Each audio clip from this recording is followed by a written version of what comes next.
Hafta sonu güzel bir kahvaltı yapalım. Ama Koray, yaptığımız kahvaltı kolay olsun, pratik olsun, ucuz olsun diyorsanız dedemin tarifini yapacağız. Şimdi ortadan ikiye kesiyoruz. 3 tane soğan kullanıyorum. Kestiğim soğanı ay şeklinde, yarım ay şeklinde kesmeye başlıyorum. Ne çok kalın ne çok ince. Şu son parçayı da keselim. Dibini kullanmıyoruz. Bak şimdi. İstediğim kalınlığı görüyor musunuz? Herhalde net gözüküyor değil mi? Ne çok ince ne çok kalın. Hemen soğanlar kabın içine. Normal oda sıcaklığında su. Fakat soğanlar tamamen suyun altında kalsın. Daha sonra şöyle hafif, fazla bastırmadan soğanların hepsinin ayrıldığından emin oluyorum. Müthiş bir tarif yapıyoruz. Bu hafta sonu evde bayram var demedi demeyin.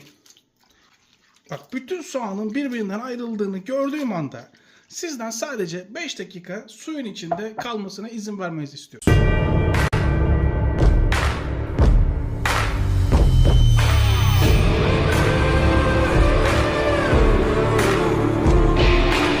Dakika sonra çelik tava. Bu tarifte mutlaka çelik tava kullanıyoruz. Şöyle bakalım, tava ısınmış mı? Tavanın ısındığını görüyoruz. Herhalde hepimiz aynı fikirdeyiz. Soğanın suyunu süzmeden, soğanın suyunu sıkmadan şöyle hafif suyun aktığına inandıktan sonra hemen tavanın içine atıyorum.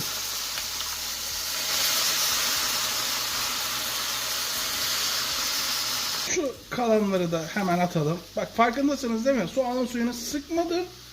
Şöyle atıyorum. Suyu kullanmıyoruz.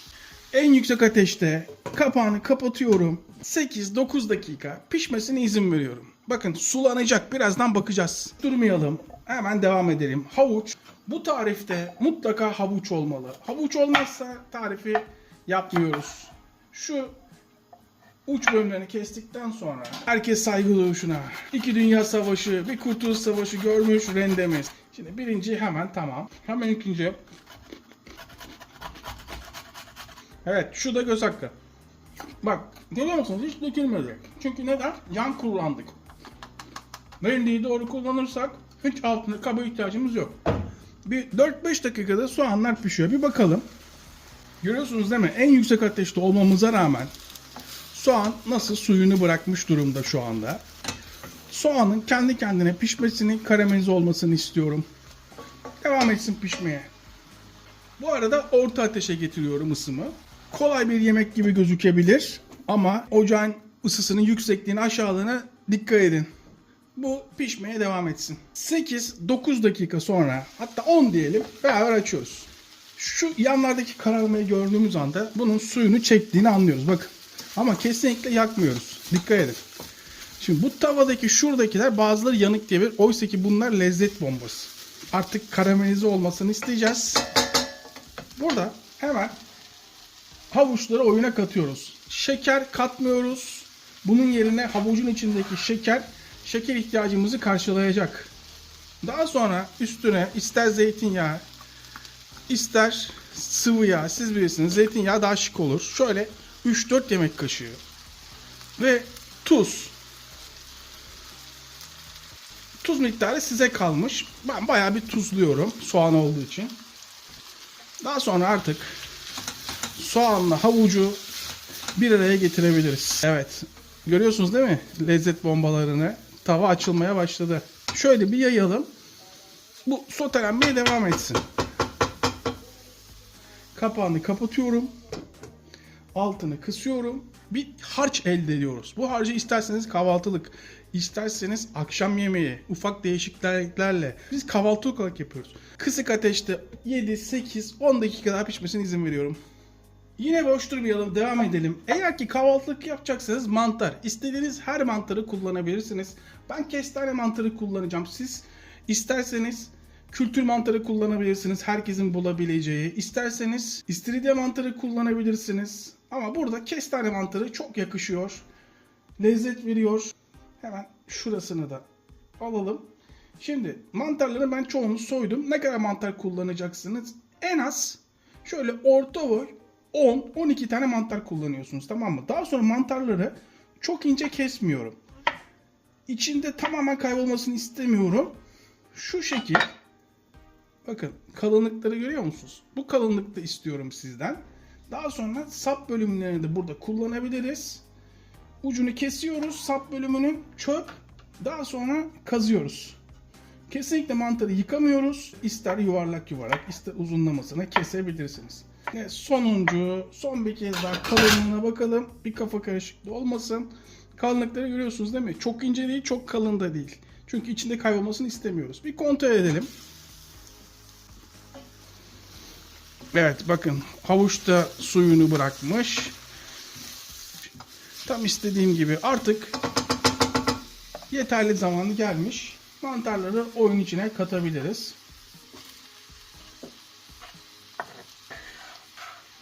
İşte bu. Şöyle bir karıştıralım. Bir tane firareden var. Artık yapacak bir şey yok. Kaçtı, kurtardı kendisini. Helal olsun. Dayalı. Biraz daha sıvı yağ istiyor. Biraz daha sıvı yağ. Biraz tuz. Biraz karabiber. Pul biberim kalmamıştı. Yeni aldım, beraber açalım. Henüz kaba koyma şansım olmadı. Hemen şöyle 1,5 hafif acı pul biber. Tamamen lezzet vermesi için. Tatlı pul biber 1 çay kaşığı, güzel. Bunları hemen köşeye karıştır. Şimdi nasıl gözüküyor bilmiyorum. Çirkin ördek yavrusu diyebilirsiniz. Aslında o kadar gözükmüyor ama daha sonra kuğu gibi olacak. Şöyle bir yayalım. Yaydıktan sonra tekrar kapağını kapatıyorum. Kısıkla ortanın arasında pişmesine izin veriyorum. Devam etsin bakalım. Bir 5 dakika sonra bir kontrol edelim. Bakalım durum nasıl. Evet. Suyunu bırakmış mantar. Bıraktıktan sonra hafif çekmeye başlamış. Ortasını açıyorum. Artık iç harcımız, daha doğrusu yemeğimiz yavaş yavaş hazırlanıyor. Bir domates. Hemen ortadan ikiye kes. En kalın tarafıyla rendeliyorum. Bak yemeğin susuz olmadığını görüyor musunuz? Suyunu bırakmaya başladı ortaya doğru. Yarısını rendeledik. Hemen diğer yarısı. Şimdi hemen ortaya bırakıyoruz. İşte bu. Yarım yemek kaşığı salça. Domates salçası. Artık burada salçayı hemen bakın burada yedirdim. Burada böyle karıştırabilirsiniz ama ufak bir nokta dokunuş yapmamız gerekiyor. Çay bardağı kullanalım, kafalarda soru işareti kalmasın. Burada miktar çok önemli. Çok koyarsanız bütün yemeğin lezzeti kaçar. Yarım çay bardağı oda sıcaklığında su. İşte bu. Ve artık suyla birlikte domatesi, salçayı burada birleştiriyoruz. Daha sonra yemekle birlikte devam ediyoruz. Artık kapağını kapatmadan pişmeye bırakacağım. Şimdi bu artık şöyle bir 5 dakika ağzı açık bir şekilde pişsin.